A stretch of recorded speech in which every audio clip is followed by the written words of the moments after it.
द्वापर का लास्ट का समय था, एक दिन की बात थी। भगवान वेद व्यास जो कि पाराशर ऋषि के पुत्र हैं, एक दिन वे सूर्योदय के समय सरस्वती माता के पवित्र जल में स्नान आदि करके एकांत पवित्र स्थान पर बस बैठे थे। विभक्त देश आसीन उदते रवि मंडले, सूर्य भगवान निकल के आए हुए थे और वह बैठे थे। महर्षि भूत और भविष्य को जानते थे, तीनों कालों के दृष्टा थे वो। उनकी दृष्टि अचूक थी। उन्होंने देखा कि जिसको लोग जान नहीं पाते, ऐसे समय के फेर से प्रत्येक युग में धर्म संकरता और उसके प्रभाव से भौतिक वस्तुओं की भी शक्ति का ह्रास होता रहता है। उन्होंने कलकाल के दोषों को अपनी समाधि में देख लिया। इसी से वो खिन्न से हो गए, थोड़ा परेशान से हो गए। तो उन्होंने सबसे पहले वेदों का विभाजन किया। सबसे प्राचीन पुरातन ऋग्वेद है।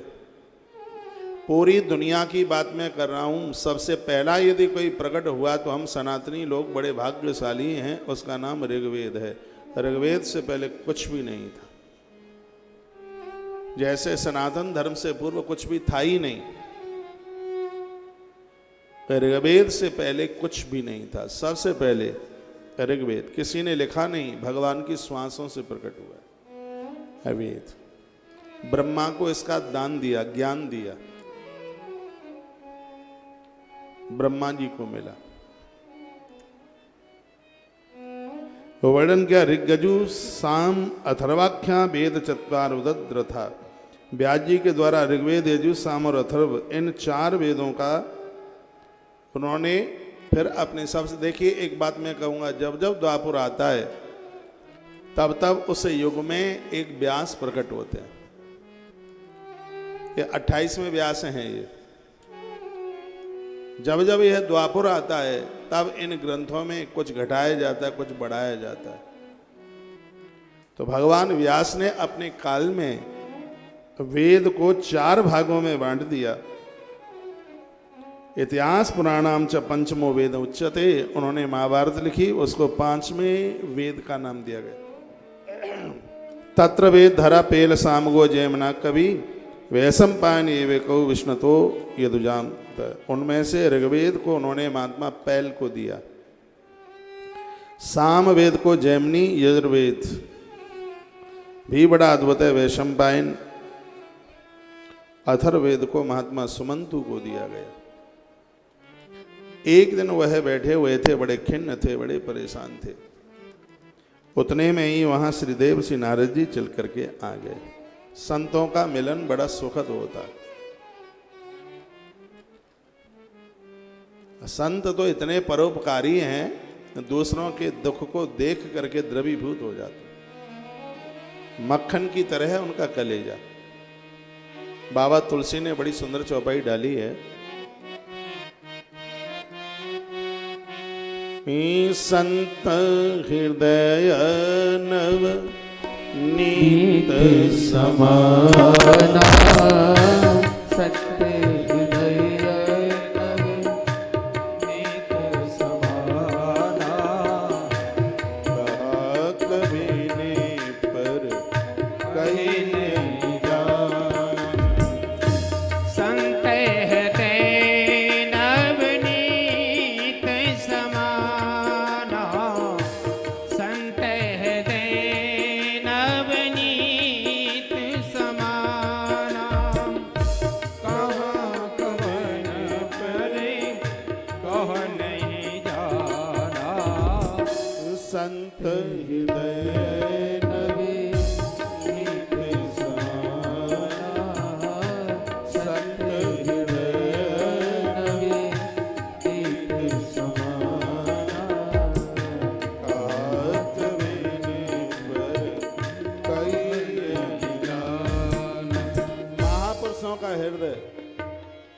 मक्खन की तरह। गोस्वामी जी ने कहा मक्खन की तरह, लेकिन कवियों को कहना नहीं आया। मैं खोलिए, मेरी आवाज से इनकी आवाज कम कर।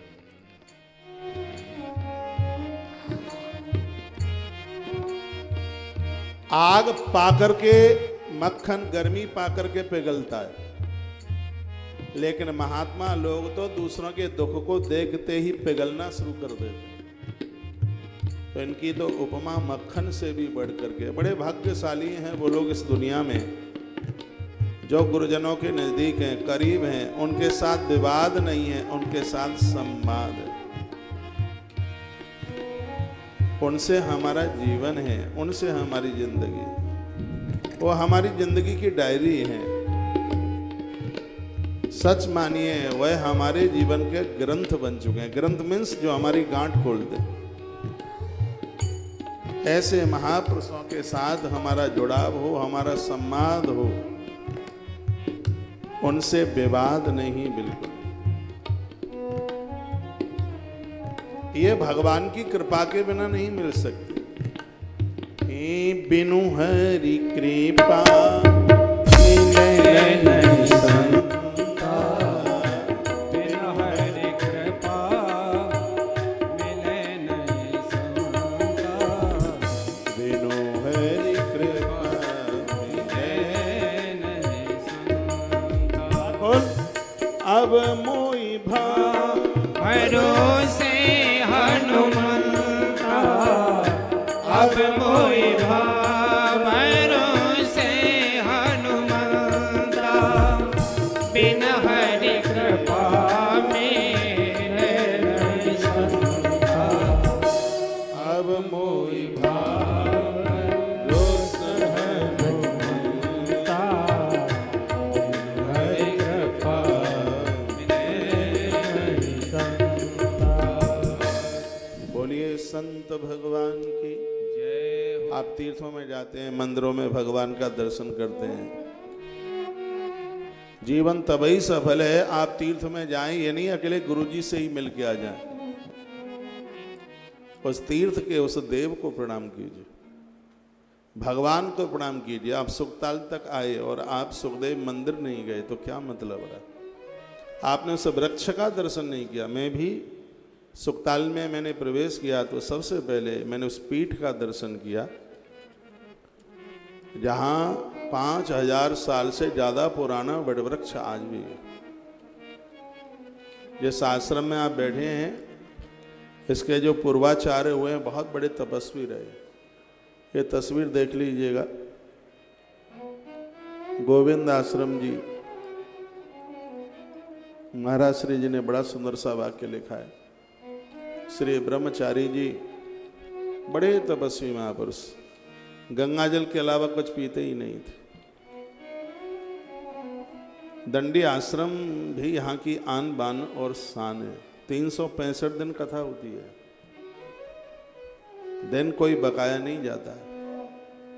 सुखदेव आश्रम, हनुमत धाम, शिव धाम, बड़ी यहाँ की विशेष जगह, अद्भुत स्थान है। ऐसा लगता है कि सुखताल में आज भी कथा यहाँ के पत्तों में से गुंजार भरती हुई बाहर निकल के आ रही है, गंगा की लहरियों में से बाहर निकल के आ रही है। ऐसी अनुभूति होती है।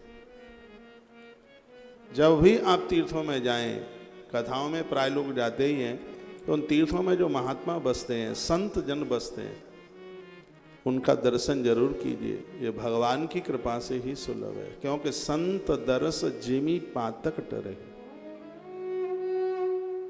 महापुरुषों के दर्शन मात्र से पाप जल करके राख हो जाते हैं। यह इनके दर्शन का बड़ा प्रभाव है। इनकी बहुत बड़ी महिमा है। आग लगी आकाश में, झर झर झरे अंगार, साधुन हो तो जगत में, तो जर जा तो संसार। यदि ये महापुरुष धरती पर न होते तो संसार खत्म हो गया होता। वो संभाले हैं इसको।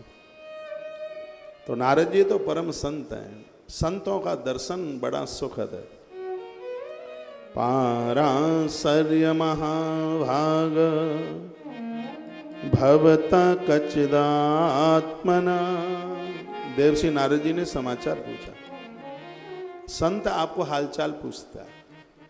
कभी महात्मा लोग आपकी जेठानी के बारे में पूछ लेते हैं जिनसे आपकी बोलचाल ही नहीं है। देवरानी के बारे में जेठानी के बाद के लिए पूछ लेते हैं। सास ससुर के लिए पूछ लेते हैं तो कभी कभी आप क्रोधित भी हो जाते हैं, उनका नाम मत लीजिए।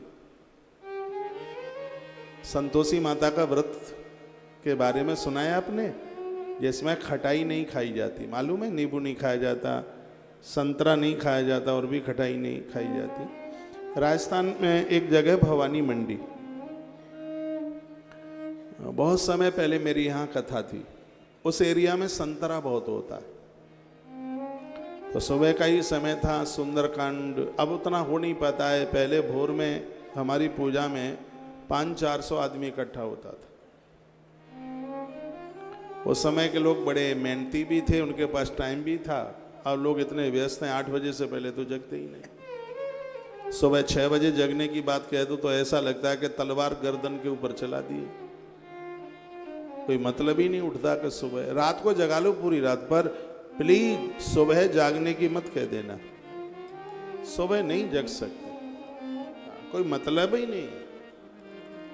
सास और बहू तो कंपटीशन में सोती है, नंबर किसके ज्यादा बनेंगे। तो मेरी वहां भवानी मंडी में कथा थी, सुबह का समय था, सुंदरकांड हो रहा था। आरती के बाद प्रसाद बांटा तो वो बांट रहे थे संतरा, तो एक बहन को मैंने संतरा दिया। उसने बोला कि महाराज जी आज शुक्रवार है, मैं संतोषी माता का व्रत रखती हूँ, मुझे पेड़ा दे दो। संतरा ने, चेहरे से लोगों के बारे में पता तो चल ही जाता। मैंने ऐसे ही पूछ लिया, सांस है? वो झुलस गई मेरे ऊपर, कहा बुड्ढी का नाम मत लेना। उसने मेरी नाक में दम कर रखा है, बहुत परेशान उसने मुझे किया है। मैंने कहा जी आज से ही तो अपना व्रत छोड़ दे, कुछ भी नहीं होगा संतरा छोड़ के। जो सास के प्रति खटाई जमी हुई है, सबसे पहले तो उसको निकाल बाहर। तो खाली नींबू छोड़ने से काम नहीं चलेगा। जो वैमनस्यता एक दूसरे के प्रति है, जब तक ये ना निकले तब तक व्रत पूरा कहाँ होता है। कल निर्जला एकादशी है, अभी 2 बजे एक वीडियो आ रही है आपके पास। उस वीडियो के बोल हैं, क्या निर्जला एकादशी को जल पी सकते हैं? और ये वीडियो बहुत काम की होगी, मैंने पहली बार भेजी है एक प्रमाण के साथ। 2 बजे अपने मोबाइल पर सुन लीजिएगा। तो एकादशी का मतलब सिर्फ फुल्का पानी छोड़ने से ही मतलब नहीं है, इसमें 11 तत्व आपके अधीन हो जाए। 5 ज्ञानेंद्रिय, 5 कर्मेंद्रिय 10 और 11वां ये लुढ़क पुढ़क होने वाला मन। 11 तत्वों को आप अपने वश में कर लेते हैं, तब ही तो 11 का व्रत पूरा होता है। जीभ गाली दे रही है, व्रत खंडित। हाथ गलत कर रहे हैं, व्रत खंडित। आंखें गलत देख रही हैं, व्रत खंडित। पांव गलत जगह जा रहे हैं, व्रत खंडित। कान गलत सुन रहे हैं, व्रत खंडित बिल्कुल भी। मन गलत सोच विचार रहा है, व्रत बिल्कुल खंडित। तो एकादशी का तो मतलब है कि 11 तत्व आपकी मुट्ठी में होने चाहिए, आपके वश में होने चाहिए। सिर्फ खाली फुल्का छोड़ने से नहीं, बेमनस्यता, राग द्वेष, लड़ाई झगड़े सब छोड़ने पड़ेंगे। मौन रहने में ये व्रत बड़े फलादेशित हो जाते हैं। मौन रहने वाले लोगों की आयु बढ़ जाती है। कम खाने वाले लोग और मौन रहने वाले लोग, इनकी उम्र बढ़ जाती है। कम बोले। पूज्य डोंगरी जी महाराज कहते थे, 1000 शब्द बोलना चाहते हो तो 100 से काम चलाओ। 100 शब्द बोलना चाहते हो तो 10 से काम चलाओ। 10 बोलना चाहते हो तो 1 से काम चलाओ। और 1 बोलना चाहते हो तो वहां मौन रह जाएगी। उनकी आयु कम होती है जो ज़्यादा बोलते हैं। अब मैं ज़्यादा बोलता हूँ तो सबसे पहले तो नंबर मेरा ही आएगा आयु कम होने में। दिन भर बोलता ही रहता हूँ और 5 साल से तो लगातार ही बोल रहा हूँ, बंद ही नहीं हुआ हूँ बोलते बोलते। तो एक प्रश्न उठता है, क्या मेरी भी आयु कम हो रही है? सुनिए आप, भगवान के लिए जो भी कुछ बोला जाता है वो बोलते हुए भी मौन ही माना जाता है, और दुनियादारी के लिए जो बोला जा रहा है उससे आयु क्षीण होती है। किसी को गालियां दे रहे हैं, झगड़ा कर रहे हैं, चुगली कर रहे हैं, उल्टा पुल्टा बोल रहे हैं, ऐसा यदि होगा तो निश्चित रूप से आयुष कम होगा, आयु कम होगी। तो आप 12 घंटा मौन नहीं रह सकते, तो 2 घंटा, एक आध घंटा तो एकादशी के दिन मौन रह ही सकते हैं। जो यम नियम की बात कही गई है उसमें मौन भी उसका एक तत्व है, समझ लें। कल 11 से है एकादशी है, और बड़ी वाली एकादशी। मैंने एक वीडियो रिकॉर्ड करा दी है। एकादशी के दिन एकादशी की कथा सुनने से 1000 गायों का गोदान करने का फल मिलता है। कल सुबह 6 बजे आपके मोबाइल पर वीडियो होगी। आप व्रत करते हैं तो भी, नहीं करते हैं तो भी उस वीडियो को सुनिएगा। कल कैसे व्रत किए जाएं, मैंने 5-7 वीडियो भेजी, जिसमें एक ये भी प्रमाण दिया है कि आप फलियार लेके भी व्रत कर सकते हैं, आप जल लेके भी आप व्रत कर सकते हैं। लेकिन आपने संकल्प ले लिया कि हमें पानी पीना ही नहीं है और बीच में पी लोगे तो अपराध लग जाएगा।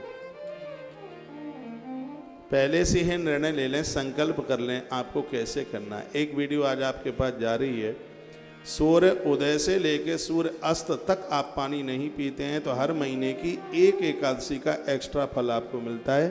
तो एक ही निर्जला करने से आपको 12 एकादशी करने का फल प्राप्त हो जाता है। उत्तराखंड से मैंने प्रमाण दिया है। सूर्य उदय से पहले पानी पी लें और सूर्य अस्त होने के बाद जल पी लें। मेरी बात को कोई नहीं काट पाएगा, इसलिए क्योंकि मैं प्रमाण के साथ बोल रहा हूं। इसलिए 12 एकादशी करने का फल प्राप्त होगा। और यदि आपने 24 घंटे तक जल नहीं पिया, दूसरे दिन आप पानी पीते हैं, पारण का समय, उस समय आप तुलसी पत्र मुख में डालकर कोरे मटके का पानी ब्राह्मण को, सास को, ससुर को, पूज्य लोगों को पिलाने के बाद, बेटियों को, कन्याओं को पिला दें मीठा शरबत बना के, उसके बाद फिर जल पीजिए। आपको 1 वर्ष की 24 एकादशियों का फल पूरा मिल जाएगा। यदि उस वर्ष में अधिक मास पड़ा है तो आपको 26 एकादशियों का फल तत्काल प्राप्त हो जाएगा। ये महिमा। अब इस साल तो अधिक मास नहीं है, निर्जल आप कर रहे हैं तो आपको 24/11 का फल मिलेगा, दूसरे दिन जल पीते हैं। पिछले साल जिन्होंने निर्जला एकादशी की होगी तो पिछले साल अधिक मास पड़ा था, तो उनको 26 एकादशियों का फल एक ही व्रत करने से प्राप्त होगा। तो 11 की इतनी बड़ी महिमा है। तो मैं निवेदन करूंगा, सिर्फ पानी छोड़ने से नहीं, उसमें विवाद छोड़िए, झगड़े छोड़िए, लड़िए मत। कहीं पत्नी के बीच में, सास बहू के बीच में, बाप बेटे के बीच में, बेटिया माँ के बीच में झगड़ा ना हो जाए, कलह ना हो जाए, नहीं तो उससे उसकी फलश्रुति कम हो जाएगी। किसी को गाली गलौज मत कीजिए, गालियां मत दीजिए। स्वर दीजिए अपनी वाणी में अमृत घोल। स्वर दोगे कोई? तुमको बताया नहीं?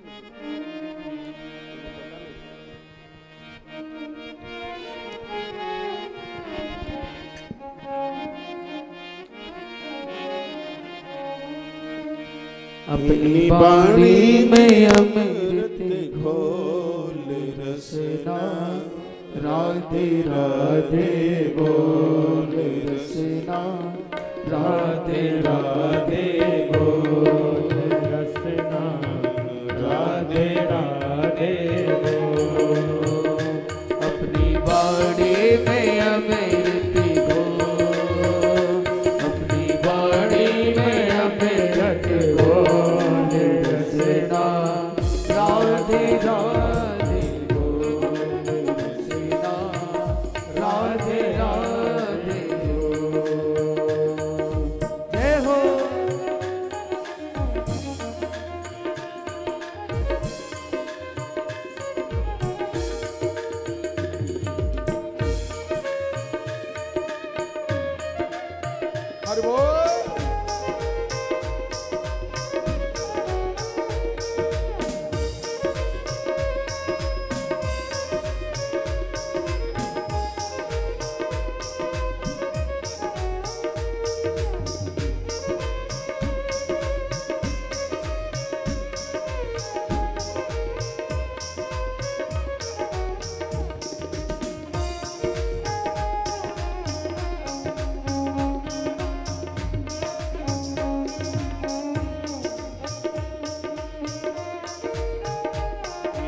बोल बड़े अनमोल, दोनों हाथ ये बोल बड़े अनमोल रसना, राधे राधे बोल रसना, राधे राधे बोल।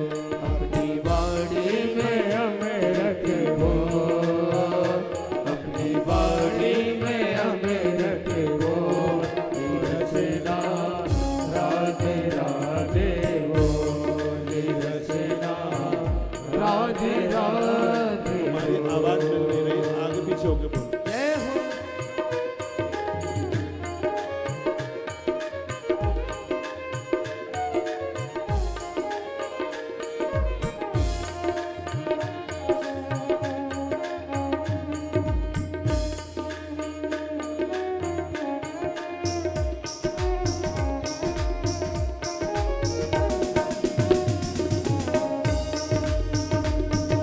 जय हो।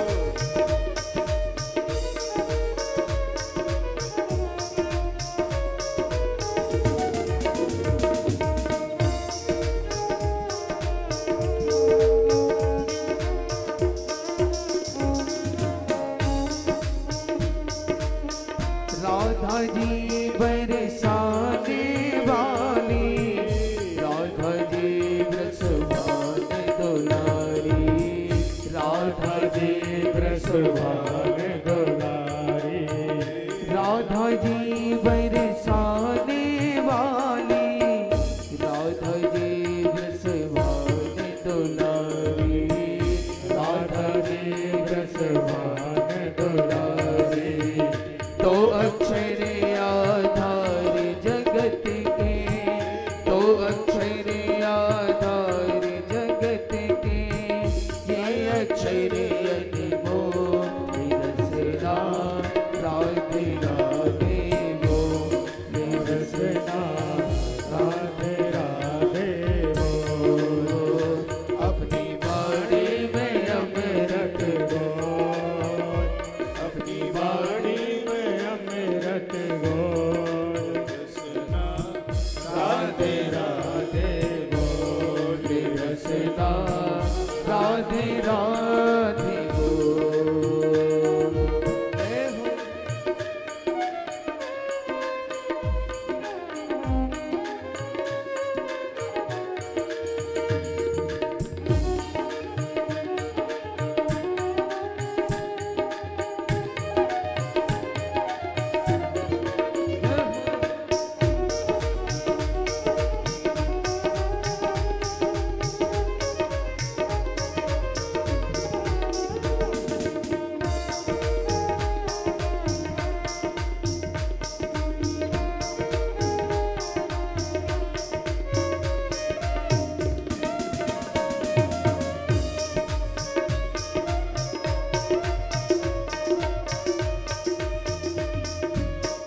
राधा जी महाराज रचावे, राधा जी नंदलाल नचावे, राधा जी नंदलाल नचावे, राधा जी महाराज रचावे, राधा जी नंदलाल नचावे, राधा जी नंदलाल नचावे।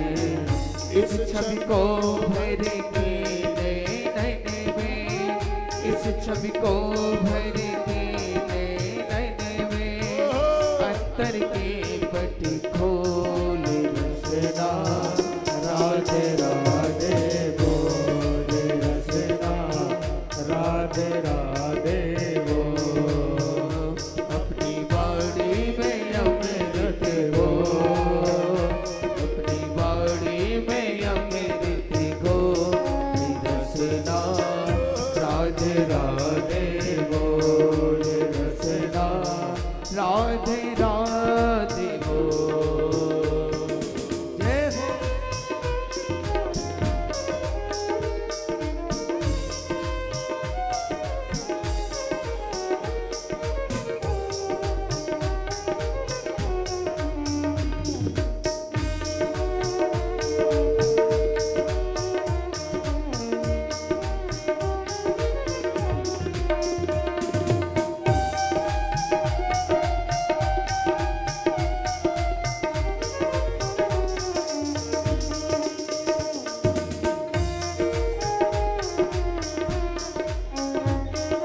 बार बोल।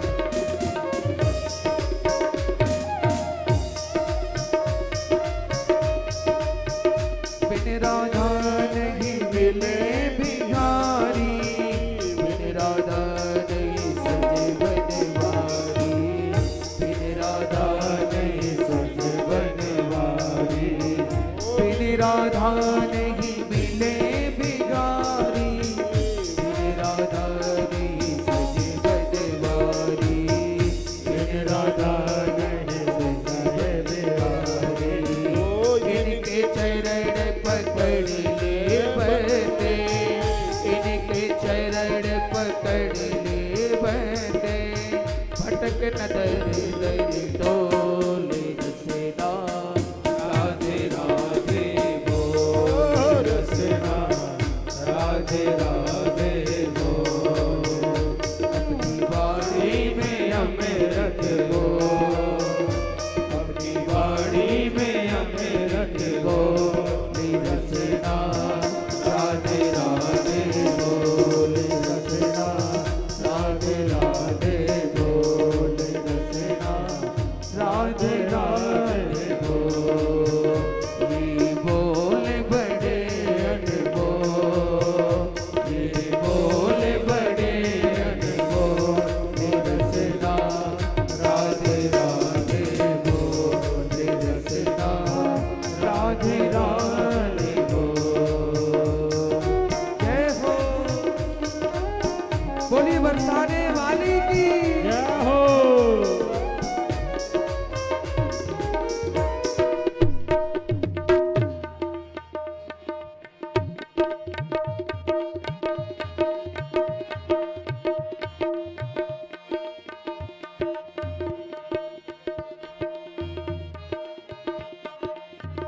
अपनी बाड़ी अपनी बाड़ी में अमृत गुण रसना, राधे राधे बोल रसना, राधे राधे बोल। अपनी बाड़ी में अमृत बोल, अपनी बाड़ी में अमृत बोल रसना, राधे राधे बोल रसना, राधे राधे बोल।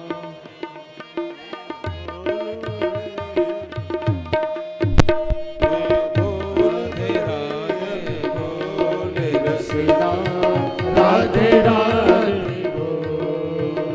ये बोल बड़े अनमोल, ये बोल बड़े अनमोल रसना, राधे राधे बोल रसना, राधे राधे बोल। अपनी बाड़ी में अमृत बोल, राधे राधे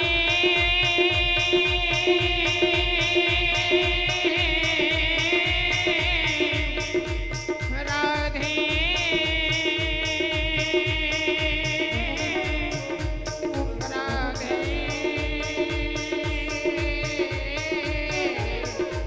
राधे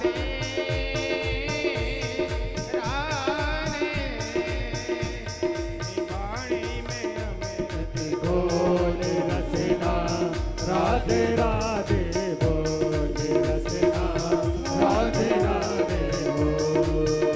अपनी बाड़ी में अमृत बोल रसना, राधे राधे बोल रसना, राधे राधे बोल। ये बोल बड़े अनमोल, ये बोल बड़े अनमोल रसना, राधे राधे बोल रसना, राधे राधे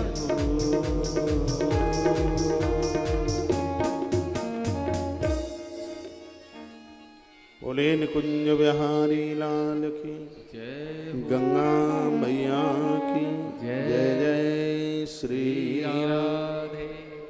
तो देवसी नारद जी ने पूछा, पाराशर महाभाग भवता कच दात्मन।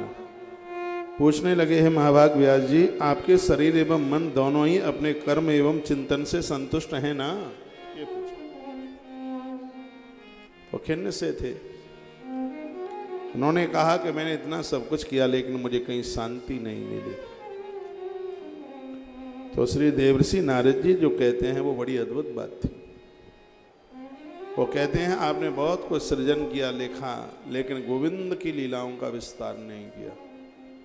मन में आह्लाद होता है, उत्साह होता है कृष्ण को पढ़कर, सुनकर, उसको मनन करके। ये सत्य है, कृष्ण की कथाओं में बड़ा आनंद है। और उन्होंने कह भी दिया कि आप भगवान श्री कृष्ण की कथाओं का विस्तार पूर्वक वर्णन कीजिए। यह कह करके नारद जी चले गए। महाभारत के अंतिम श्लोक से भागवत का आरंभ हुआ। नारद जी ने अपना पूर्व जन्म भी बताया।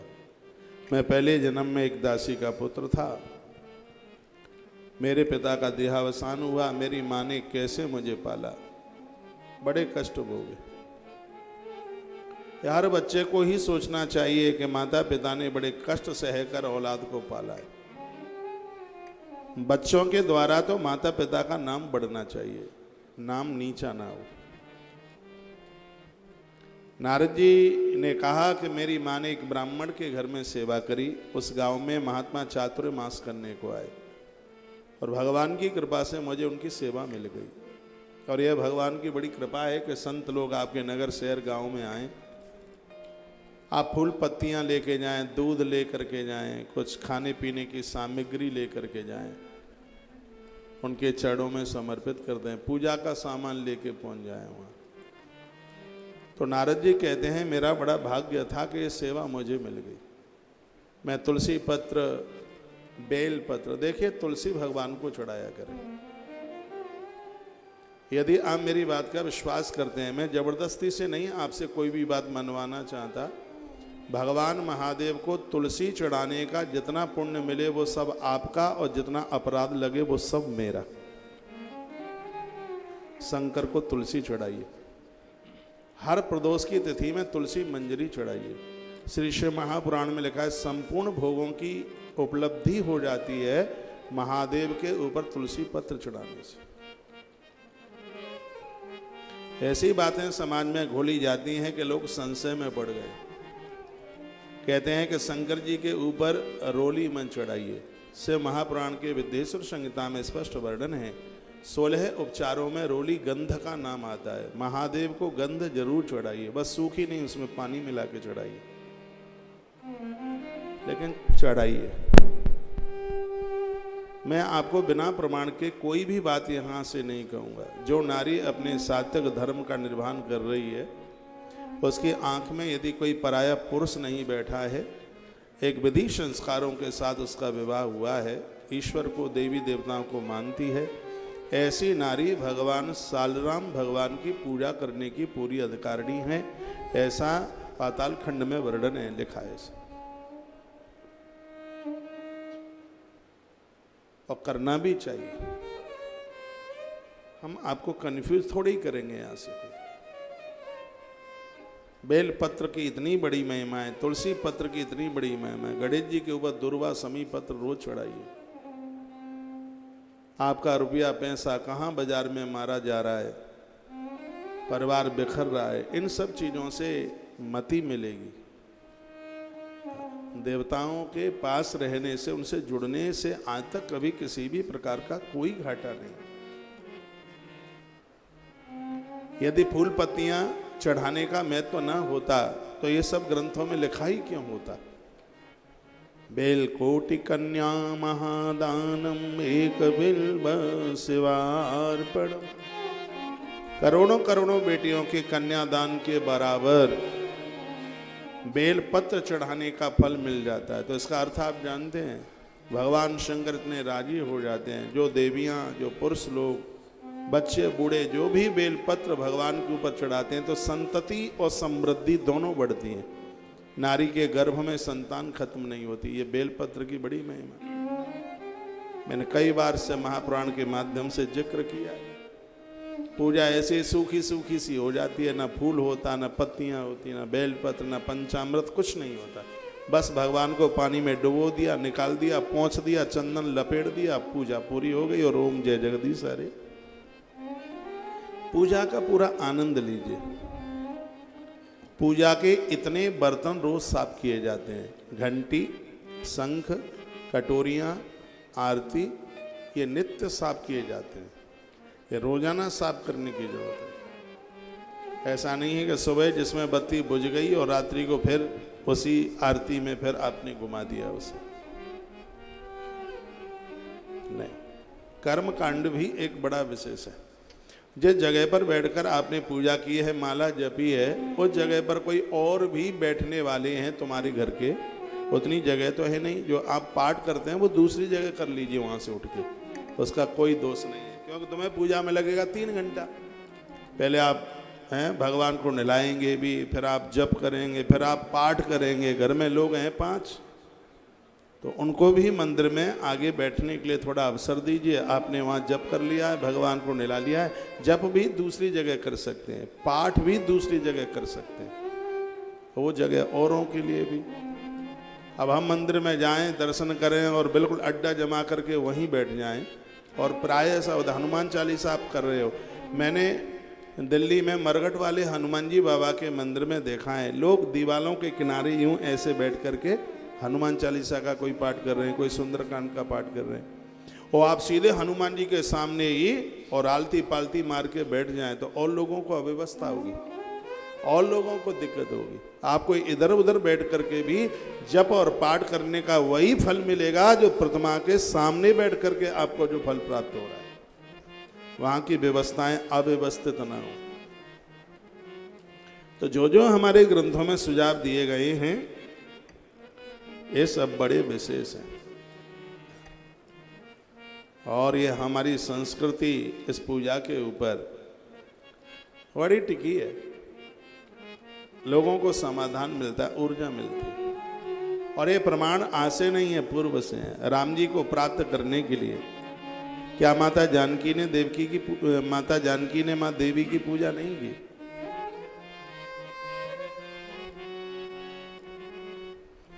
इस देश में कुछ पंथ ऐसे शुरू हुए हैं जो हमारे देवी देवताओं की बड़ी कटुता कर रहे हैं, बड़ी बुराई करते हैं। कहते हैं ये देवता इन महात्माओं को नहीं बचा पाए, दयानंद जी को नहीं बचा पाए, इस्कॉन के प्रभुपाद जी को नहीं बचा पाए, और पता नहीं क्या गए ऐसी वीडियो डालते हैं। इनके चक्कर में मत फंस जाना। मैं ज़्यादातर ऐसे रामपाल जी के अनुयायियों को कहना चाहूँगा कि तुम लोगों को भड़काओ मत, उल्टा पुल्टा लोगों को मत बोलो। तुम्हारी श्रद्धा नहीं है, मत कीजिए पूजा। क्यों कर रहे हैं? मत कीजिए, बिल्कुल मत कीजिए। लेकिन तुम इन महात्माओं को टारगेट बना करके और समाज में ऐसा विष घोल रहे हैं, ये बिल्कुल ठीक नहीं है। आप श्रीमद् भगवद गीता के अर्थ को अनर्थ करते हो, ये अपराध मत कमाइए। इसलिए तो मैं वर्तमान के सभी महापुरुषों को बोल रहा हूं कि एक दूसरे के ऊपर तुम टिप्पणी करने के लिए लगे हो, ये दूसरे खिल्लियां भर भर करके हंस रहे हो। यहां तो एक दूसरे का साथ दो, सहयोग, कैसे भी अपना धर्म सुरक्षित रहे। इतनी वीडियो बाबा रामपाल के अनुयायी इतनी वीडियो डालते हैं और जिसमें सिर्फ कटुता के अलावा कुछ भी नहीं। बस उनको सगरे देवताओं की, सगरे महात्माओं की बुराई करवा लो, लग के बुराई करवा लो। कहते हैं वो ईश्वर तो कुछ और है, ये कोई ईश्वर ईश्वर नहीं है। तो कहते हैं जिस कृष्ण के पांव में जहर का वाण लग गया वो अपने आप को नहीं बचा पाया, वो तुम्हें क्या बचाएगा। वो कल परसों एक ऐसी वीडियो किसी ने डाली। ये मेरी बात उनके अनुयायियों के पास तक पहुंचनी चाहिए। हम तुम्हारा कभी कोई कुछ भी विरोध करते नहीं है, तुम क्या कर रहे हो तुम जानो, लेकिन तुम भगवान की आलोचना करते हो, संत महापुरुषों की तुम आलोचना करते हो। ये विष तुम्हारे लिए है, ये बिल्कुल ठीक नहीं है। लोग बड़े समझदार हैं, तुम वीडियो डालते रहो, वो तुम्हें नहीं मानने को तैयार है। उनको पता है कि छोटे कृष्ण ने गिरिराज उठाया है, उसे मालूम है कि कंस की सत्ता को ध्वस्त उसने कर दिया। इन लोगों को यह पता है कि भगवान श्री कृष्ण अनादि अनंत सत्ता है। उनको तुम नहीं बहला पाओगे, नहीं फुसला पाओगे। लोगों को आज अपना एक संगठन बनाने की पड़ी है। आप सभी हिंदू सनातनियों को मैं निवेदन करना चाहूंगा कि भगवान की बुराई भी सुनना गौ हत्या के बराबर है। हरि हर निंदा सुन ही जो काना, हो ही पाप गौ घात समान। हम लोग ऐसा जीवन जी रहे हैं, हमारे हरि और हर दोनों की पूजा। हमारे तो गुरु जी का आश्रम है ये हरि हर आश्रम। हरिद्वार में कभी आप जाते हैं, हरि हर आश्रम। मेरे माथे पर ऐसा ही गोल सा चंदन लगाए। किसी ने मुझे पूछा कि ना त्रिपुंड है ना ये कुछ दूसरा, ऐसा क्यों लगाए? मैंने कहा त्रिपुंड लगा लूं तो कोई मेरे लिए कोई अपराध नहीं है, दूसरा लगा लूं तो भी कोई अपराध नहीं है। मैंने ऐसा इसलिए लगा रखा है कि इस बात की पहचान है कि हम महादेव और नारायण दोनों को पूजते हैं, दोनों को मानते हैं। हम अपने भक्तों को दीक्षा में रुद्राक्ष और तुलसी, रुद्राक्ष दीक्षा के समय पर और तुलसी साल में एक बार, पूरे वर्ष भर दीक्षा दी जाती है। जब एक बार सीधाम वृंदावन में गुरु पूर्णिमा के समय पर आते हैं तब कंठी तुलसी सब प्राप्त होता है, सब मंत्रों से अभिमंत्रित होता है। पूरी दुनिया को नहीं मैं कह पाऊँ तो अपने लोगों को तो मैं कह ही सकता हूँ, आप राम कृष्ण की हरि हर दोनों की पूजा कीजिए, सूर्य भगवान को अर्घ दीजिए, देवी माँ के व्रत कीजिए, भगवान गणेश की चौथ मनाइए, चतुर्थी मनाइए, क्योंकि इन देवताओं के बिना कोई गति नहीं। स्वयं भगवान ने यह कहा है, और हूं एक गुप्त मत सबई कहूं कर जोर, शंकर भजन बिना न रह भगत न पाव हूं। हरि के पुजारियों को हर की पूजा, महादेव के पुजारियों को हरि की पूजा करनी ही चाहिए। इसलिए तो हम कहते हैं कि तुलसी और रुद्राक्ष दोनों पहनिए, दोनों देवताओं की पूजा कीजिए। बजरंगबली हनुमंत लाल जी महाराज ऐसे देवता हैं जो शंकर और नारायण दोनों ही हनुमान के रूप में प्रकट हुए। इसलिए महादेव के भगत भी हनुमान जी को और नारायण के भगत भी हनुमान जी को मानते। एक बार जयकारा लगाइए, बोलो बांके बिहारी लाल की जय हो। श्री हनुमान जी महाराज की जय जय जय श्री राम।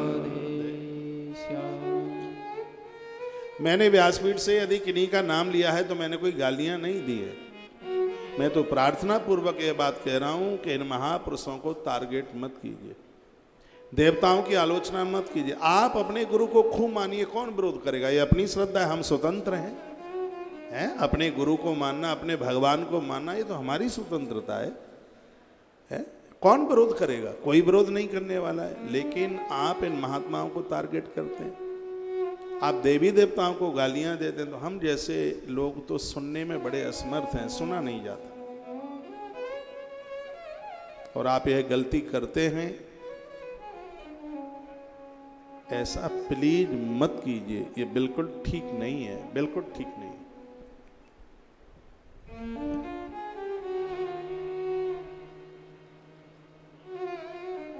देवश्री नारद जी अपना पूर्वचरित्र सुनाते हैं, कहते हैं हमें संतों की, गुरुजनों की सेवा मिल गई।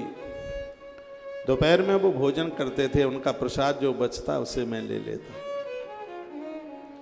जिस समय वो कृष्ण की कथा सुनाते आंख में आंसू आ जाते, कथा में बड़ा मन लगता। 4 महीने वो चातुर्य मास करने को रहे। हमारी संस्कृति कितनी अद्भुत है, कीड़े मकोड़े भी मर जाएं तो उसके लिए हम चौमासा करते हैं।